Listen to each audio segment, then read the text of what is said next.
Pursuing a PhD allowed me the time to really connect with the work I'd been doing after 9/11. I've been doing trauma work, and I really found I found out a lot of things about trauma during that time and working with people. And I wanted to talk about it, and I wanted to find a forum and a form to actually be able to do that and try to make a difference in medical treatment of trauma with art. And so doing that, spending those 5 years really got me back into my own process. And then it was like a gift to myself, actually, to have that time to, and I changed my topic from actually the trauma of 9/11 to working with women women artists, creative people who had had a major illness, because I wanted to see what they had to say about the creative process.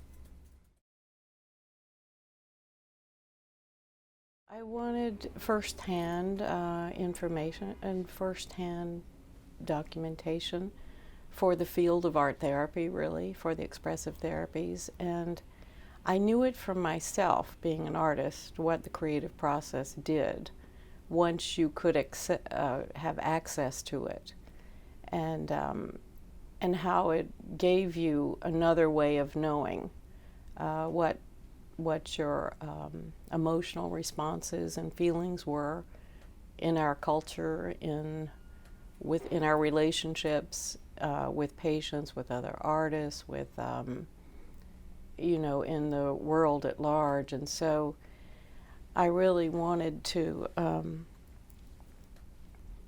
be able to get that information.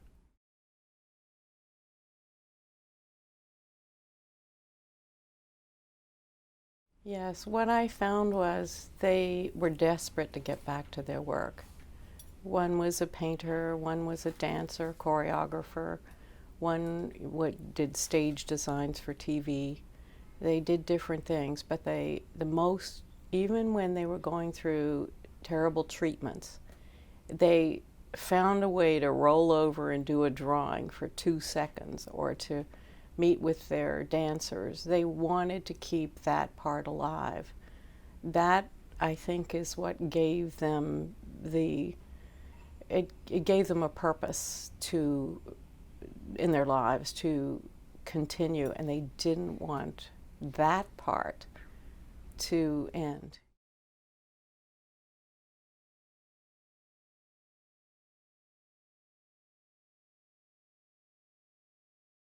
I think it is my way of talking, my way of entering into a cultural discourse. And given life experience and world experience, and I don't feel that at this point I don't feel I could remain silent. So I've always been looking for a way to connect the art making and the imagery with concerns for mainly women. I am a woman. It's my perspective. Now I'm very much concerned with violence against women in conflict zones, the trafficking, selling, raping, all of this. And I think it has been going on throughout history, but it doesn't mean that we cannot, that I feel I have to address it at this time. Yes, most recently I've been concerned with that we're blasted in the media about violence against women worldwide, and as well as domestic violence, as well as cultural college assaults. So I just feel like this is a moment for me to try to actually do what I've wanted to do for a long time, is get some of those concerns into artwork without exploiting the people that are being exploited. So my concerns have always been there, maybe coming from my father, who was a doctor and in the healthcare world, and seeing people of all cultures, all economic status, being everybody can get sick, everybody can have illness. And then things happen beyond that, cultural things, domestic things, social disadvantages. And so those have always been there. So trying to actually get that into the artwork has been a difficult,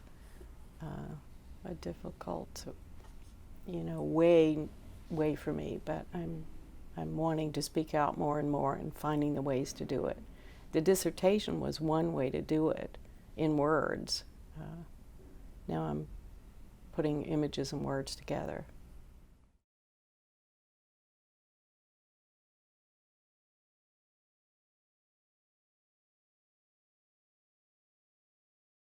Yeah, I think you're hitting on the female identity is, I think, starting with anthropological relics and ritual objects, which interests me more than have interested me more throughout, sometimes more than what's going on in the contemporary art world.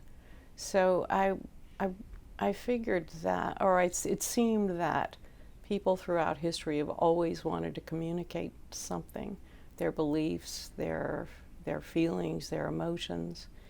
Not just decorative patterns, but more they had something that they felt this object might mean or might communicate or might reach beyond their everyday world to give them some hope during times of despair, times of loss, times of need, times of want. So I think that those relics and treasures and what is of value, those are themes. And it could come from nature. I grew up in nature. Snake skins were just as valuable as shells or things that we could find and that would ignite our sense of wonder and imagination.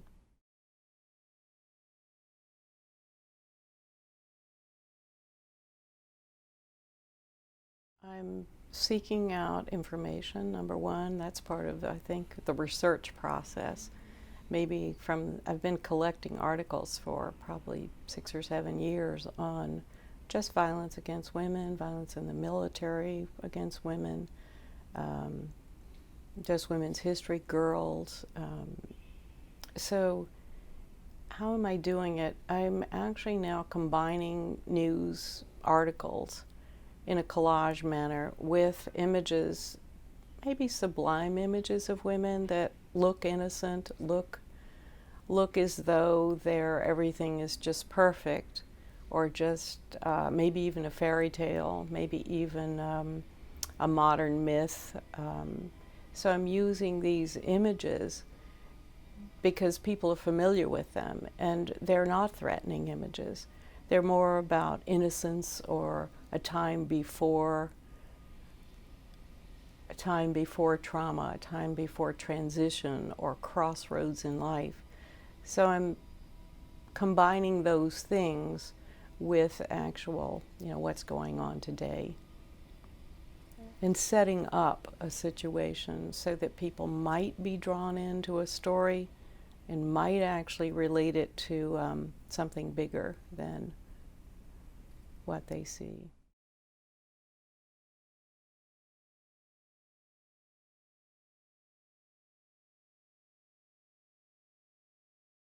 Some of the storylines, I've always been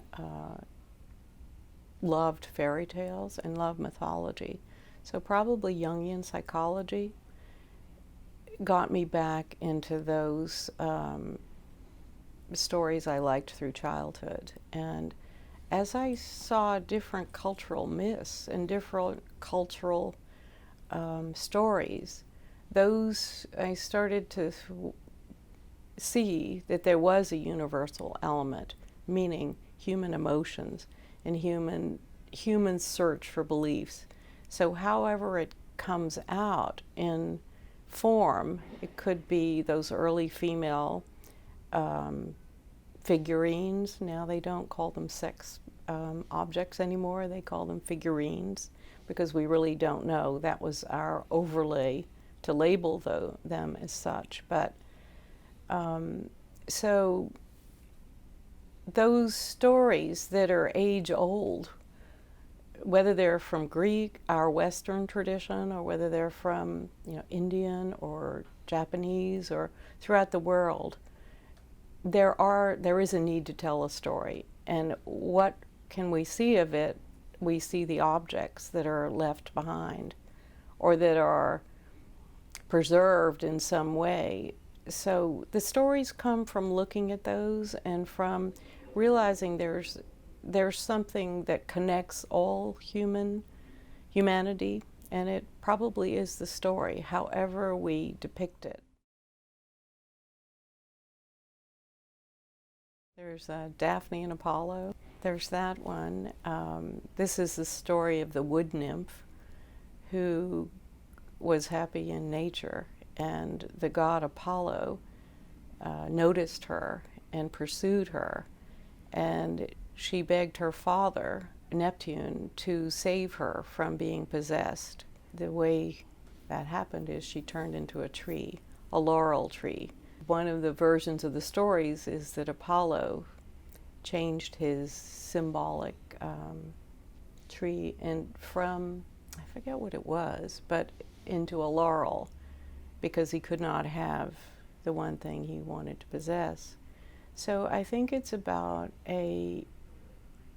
about nature and that sense of freedom that I'm just speaking from a woman's point of view because that's who I am, and a girl, of not losing your instinctive sense of freedom. So that's one of the stories.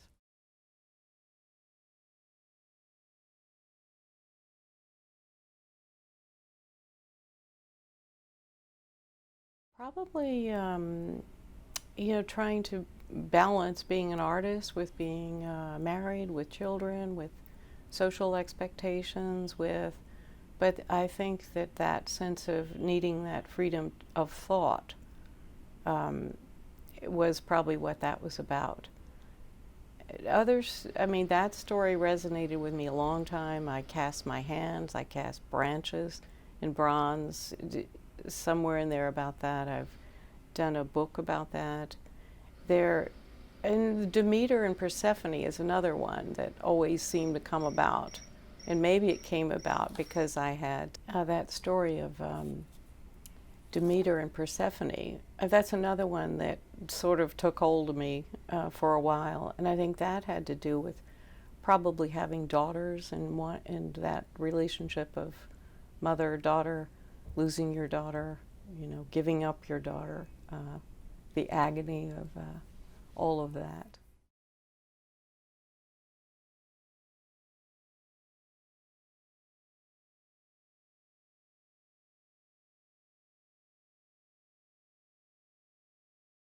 There came a time, probably, I don't know, in my 40s, I'm thinking, when my daughters were coming along. They were 11, 12 or something, and changing. My physical body was changing. Life around me was changing. And I don't know, I just felt this compulsion to cast myself, have myself cast in plaster in different states. It started with one, and the first one was about, I think, had to do with responding to art history, casts, plaster casts. I had very academic art training, drawing casts, and studying them and the history of. So I just felt a need to actually have, I don't know, preserve my body at that moment and have it interact with different objects. And as I did them, I didn't know I would do more than one, but I think there are 8 maybe. And the emotions changed. The things that I didn't even know I wanted to express them. There was anger, there was pain, there was violence, there was One was joy. It was after seeing a Matisse sculpture. And I wanted to dress these plaster casts of my torso. So I dressed them in different things, or one's related to Magritte, history of art, and but they all have something personal probably coming from me. And I found out about my own emotions from doing them.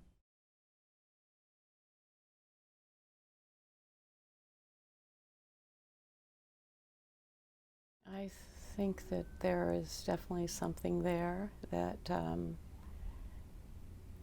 for much of my life, I don't think I recognized or realized that there could be loss, despair, huge problems, huge. I came from a stable background, a caring background, and I created that in my own life. But if we live long enough, things happen around us, things happen to us, things happen to our loved ones.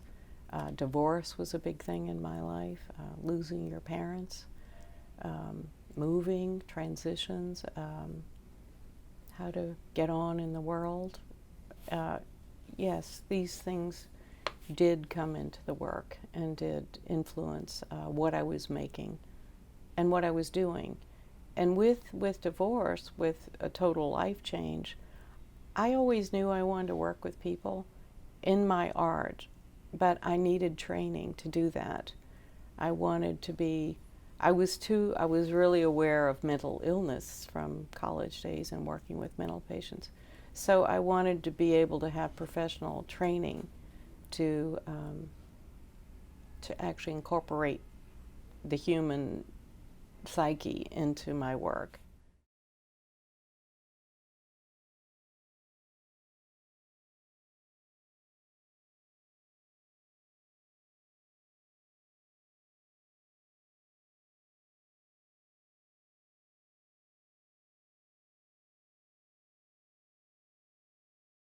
Yes,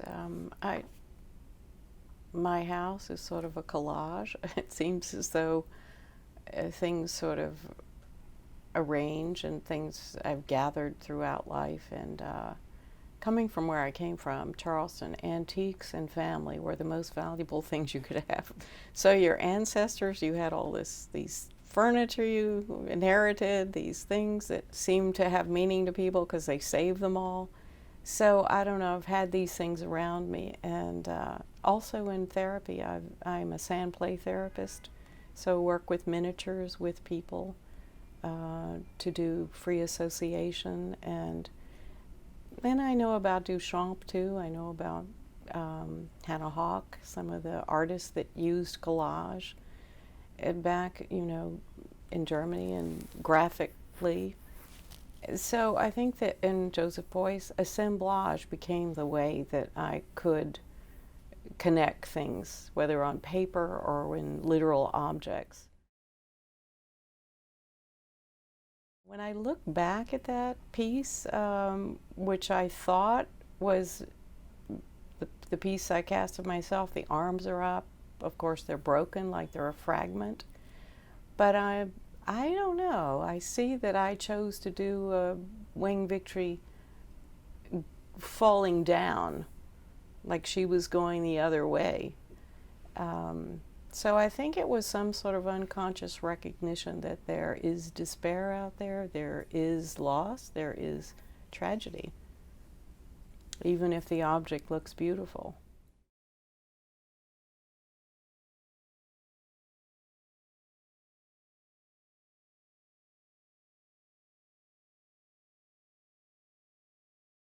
I use the target symbols, literally targets for hunters. Uh, and my big question is, why is she the target? Meaning, yes, she was represented a certain way, not by herself, but by probably male artists, male designers, male engravers. So there was an image of what she was supposed to be, or how she looked, or whatnot. So I'm sort of using that to draw people in, I hope, to make them curious about, oh, this is, another time, another era, but yet information that is underneath the images in some of the pieces, not in all of them, but in some of them, is really about, you know, what actually happened to them, whether they were whatever culture they came from. And some of those woodblock prints, I've found an artist friend of mine has collected these. Literally, they were trademarks for fabrics that were made in Manchester, England. And this is, if a country, cotton was sent to Manchester and made into linen and cotton and then shipped out all over the world. So engravers actually made these blocks representative of something from that culture. So it literally is a trade symbol. These women were trade symbols.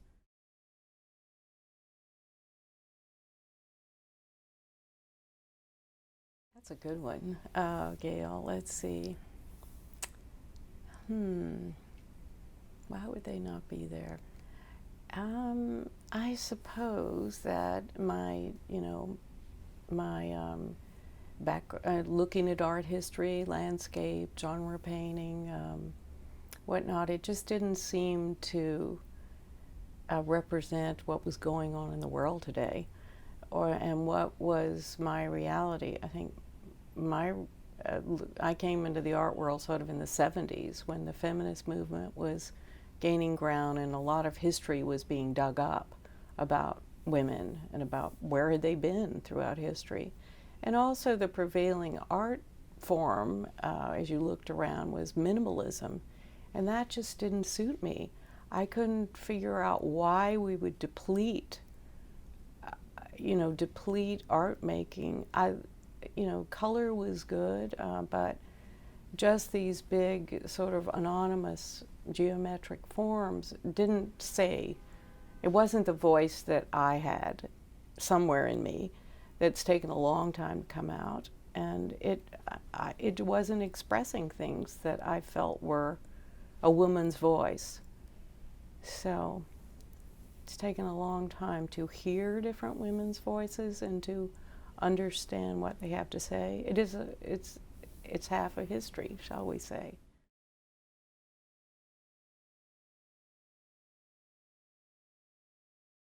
Well, I think that I've made a lot of things over time, and they have been, the forms that they have taken have been driven by whatever it was I needed to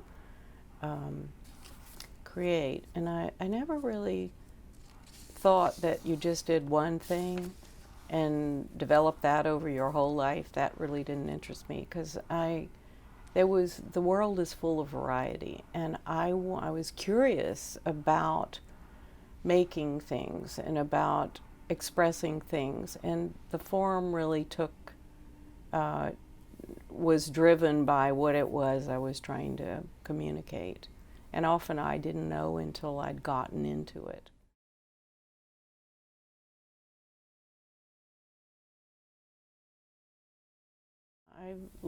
I've always felt that they were my greatest creation, and luckily I said it one time in front of them in an art show. It just came out. I'm so glad I did, and they were there. So, it's relationships mean more than anything else. Relationships to people, to friends like you. And this is really what it's all about in the end. I think I did some art in high school because the art building had music, it was quiet, it was a place you could go, and I liked the art teacher. It was just a place to be. I didn't do art in college. I did psychology, and as soon as I graduated from college, I thought I was going to go on to graduate school in psychology. I took an art course, and I worked with delinquent boys that summer. And luckily, the person I took art from just really encouraged me to go further in that direction. And the boys were very difficult. So I And I was also offered a job at a women's prison. And I thought, what do I know at age 20 that could help women prisoners? And I realized that I needed a lot more life experience before I could take up really serious work in psychology. So I went to art school. And it was there weren't many art schools in those days, the 70s. I went to the Pennsylvania Academy, very academic academy, because there really weren't very many programs you could go to. And then I moved to Washington and was able to get a degree at American University because they offered degrees where the old art schools did not. And I thought I might need to teach at some point, which I have done. So I think Gene Davis was a big influence. So when I met him, I think I forgot everything that I learned in art school. How to draw, how to see space, how to construct, how to see the world from your eyes looking out. I forgot all of that and started over, basically from the inside out. So it was as though you had to learn to speak again, or you just had to learn to figure out how to communicate.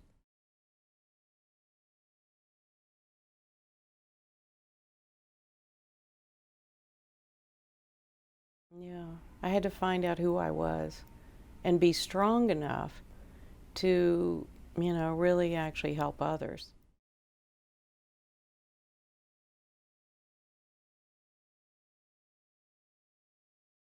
There is one piece I started making where I was casting my hands, and it was for the Daphne piece, and it didn't turn out very well. I didn't like the position of them.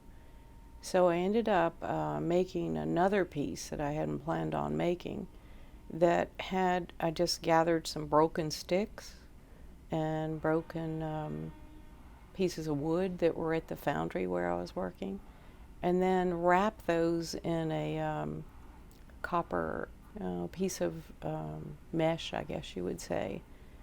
And in the hands I put a bronze-colored light bulb. So to me, that piece was about even when things are broken or in pieces or, maybe damaged in war or damaged in some way, fragments, that there was a way to put the pieces together away and make them valuable. The copper mesh felt like a, gold from the ancient times or something. So it was as though this is worth preserving. And the light was sort of, maybe meant there's hope, there's enlightenment, there's a way to go forward. So maybe that piece, I think it's called Impulse. I think it's about hope. Yeah, it's about hope. My father, as I said, was a doctor, and I went with him on many house calls late at night to, little cottages in the woods and things, in the rural South. And he was always so optimistic, and I just somehow got the feeling that you could make people better, and that he, not just that he could, but that people could get better. So I think I got the feeling that people did get better, even if they were sick. So that sort of, optimism has really helped me deal with difficult situations. Maybe his spirit, or just incorporating that spirit, or hoping it's alive in the world, because I think we need it.